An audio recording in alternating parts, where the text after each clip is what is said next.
Imagine this in Melbourne, in Brisbane or in Sydney. Centre Point Tower destroyed, the Opera House in ruins, the Harbour Bridge collapsed.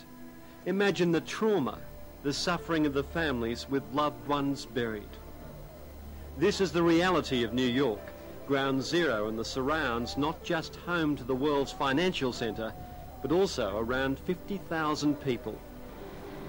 Like Sarah and Peter Pulkkinen, allowed back to their apartment just long enough to gather a few belongings and get out.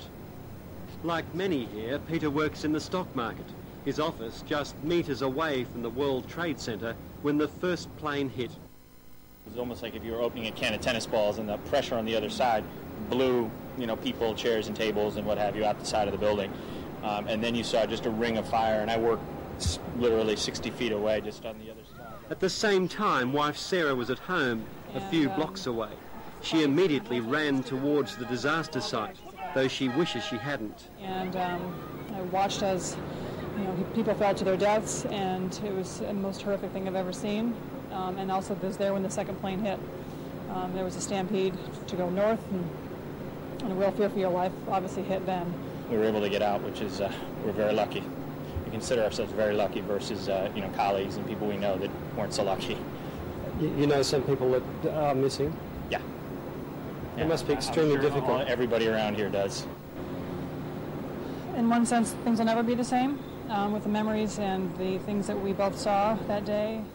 They leave not knowing when they'll be back.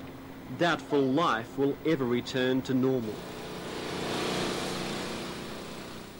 Around Ground Zero, everyone is attempting to piece something of their old lives together, washing away the dust of the pulverised buildings.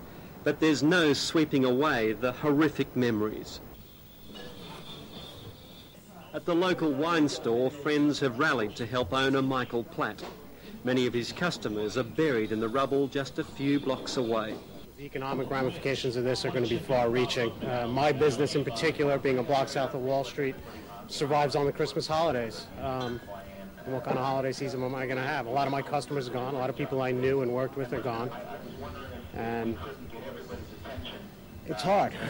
It's very hard.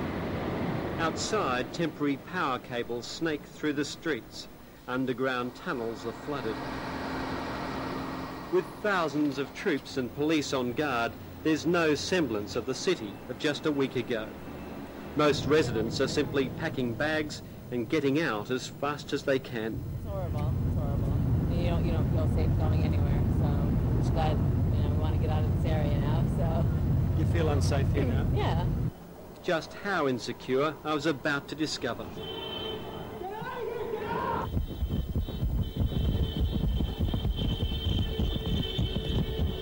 Police yell for everyone to run for their lives, and no one knows why. This fear is easily triggered.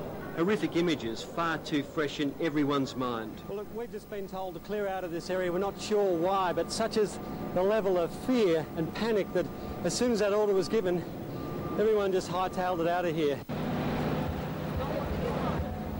Excuse me, do you know what's going on? No, the Liberty is falling down. It's buckling and it's coming down. Did you see it? No, but it's right there. But we live right there. Right on the block. And we just heard people shrieking and running down the block. The building that we'd been standing under a few seconds ago is about to collapse. That's what we're told. And at this stage, we don't know it's a false alarm. Yeah, don't drop it. I find Julie Harvey struggling to evacuate the area. What do you got in here? My entire life, I just packed it. You're just getting out of here. Yeah. Well, I just need a few things right now. My place is covered in ash. Keeping her mind occupied on the problems at hand, she tells me she hasn't had time to reflect on the terrible things she and her friends have witnessed. The problem is a lot of these people have seen flying body parts. They've seen people jumping from windows, people running from the exhaust. I've been in it 12 hours, like the day of, just photographing. I was right on the site the day of, just because it was amazing. A few metres away, Army medic Albert Delaunay is coping as best he can. Unprepared like everyone else, for the scale and horror of this urban slaughter. You're trained to save lives, and yet tragically there were so few lives to be saved, weren't there? That must have been very hard for you. Yeah, it set me back a few steps when we're, working down there, and all you're finding is pieces or half bodies. So, I mean, it's different. I mean, how have you coped with that? I mean, I know you're in the military, you're trained to accept that sort of thing, but you can't possibly have ever been trained for this situation in a civilian sense. No, you really don't. I mean, I'll admit I broke down after a while, and just deal with it. Those ghastly experiences clearly mark everyone here.